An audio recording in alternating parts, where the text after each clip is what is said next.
Hey guys, what's up? It's AB Trades, and today let's do another day trading recap video. Please stay tuned. Hope y'all enjoy. It means to live life golden. Yeah, we're golden, baby girl, we're golden. Alright guys, so it looks like we're going to look at the S&P 500 index the first, as always, because when you're trading these large cap stocks, it is hugely and largely affected by the movement of SPX. So throughout the past 2 weeks, we've been staying in between this range here. We kind of dipped down below it, then we hit a support level here, and buyers stepped up, and we gapped up in the morning, but we're still staying within this range. Again, I'm really thinking this is a buyer's market, especially what the movement we saw today. So I'm going to go into the intraday movement here. This movement right here is something that is typical of movement that we see when the market is in a bull market. So seeing this type of movement really reaffirms in my mind, especially after that large dip when the bulls decided to step in, that we are in a bull market. What do we do when we're in a bull market? SPX and SPY are not super volatile as they have been in the past, making these huge intraday swings. So we have to look more at stocks. So let's look at the stock market today and individual stocks. First one I want to look at is BABA. So obviously here we're going to put look at some pre-market resistance level here. So if we go into the day here, we notice that we have a solid pre-market high here, but we're still ascending. So if you have an ascending pattern with a solid resistance level, this is known as an ascending uptrend triangle pattern. So obviously we wait for the break. I think I'm saying obviously too much, but we wait for the break above this resistance line for our best risk to reward scenario. So you enter here and you ride until reason to get out. So obviously, I gotta stop saying that. So you would ride this stock all the way up until, in my opinion, here. Why? Because you're going to wait until it closes below the EMA line, or you could have just held it through the rest of the day, whatever you were feeling. Let's look at the contract prices for this day here. So if we go into the day, the contract prices opened around 75 cents. I think it's 74 cents to be exact. 71 cents actually. So you could have scooped up these contracts here for at least 75 cents each on the break above that resistance level, and held straight through up to this $4, $5 here area. So in the middle of that is 450. So let's say you pick it up at 75 and you sell at 450. Oops.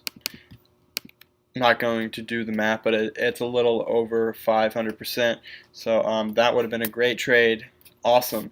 So this is why we're going to start moving to stocks. So personally, I'm going to start moving to stocks because SPX and SPY, or the S&P 500 index, tends to not be moving as volatile. We're starting to see the bull market come back into play. So stocks is where it's at. So Facebook, again, we had a nice dip, validated pre-market support levels here, and then a spike back up. MU, which is Micron, respected our pre-market levels here. So as you can see, this is a pre-market high and a pre-market low.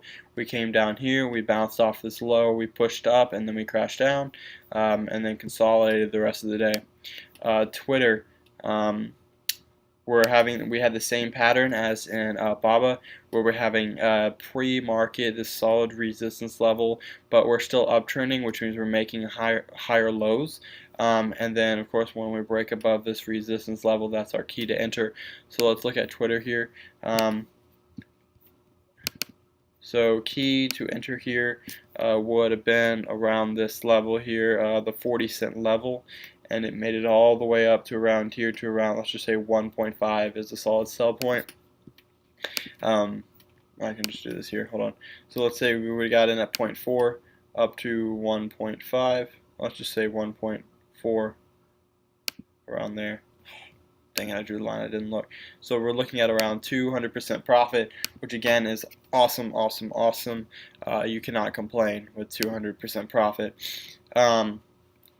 Boeing, again, just a lot of volatile movement in the stock, more of a momentum trade. Um, Same thing with Apple here. It basically followed the market.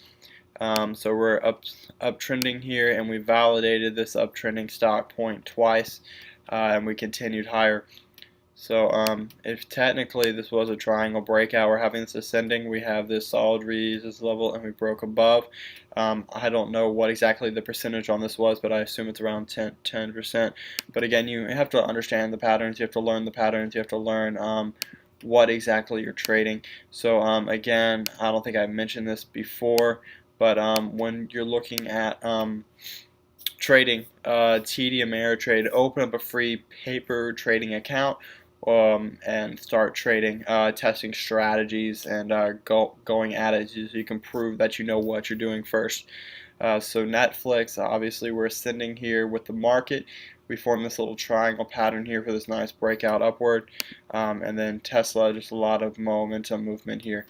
So I hope y'all, oh, I guess I need to talk about what I traded here. Let's look at an Amazon here. Let's look at the daily because that's why I really took this trade. So this was a paper trade on a paper account for the only reason because I'm at work, and when at work, I don't like to trade with real money because if I have to go do something or something like that, I can't watch the market. So I took a paper trading account right here. So this was my resistance level, and it broke above. And so I was like, all right, I'm going to enter. So obviously I didn't have the best entry because I just entered, and I didn't have the best exit. But I can show you where I entered. I think I entered, yeah, I entered right here. And I sold right here. Again, not the best entrance and exits. The best exit would have been around here when the EMA line didn't hold. But I wasn't watching this trade, and I still made 20% profit. It was 18% on, again, it was paper trading, so it doesn't really matter. But it was on about $4,000, so it's not a bad trade. But I hope y'all understood that, and I hope y'all liked it. And please stay tuned. Please like, comment, and subscribe. Thank y'all very much.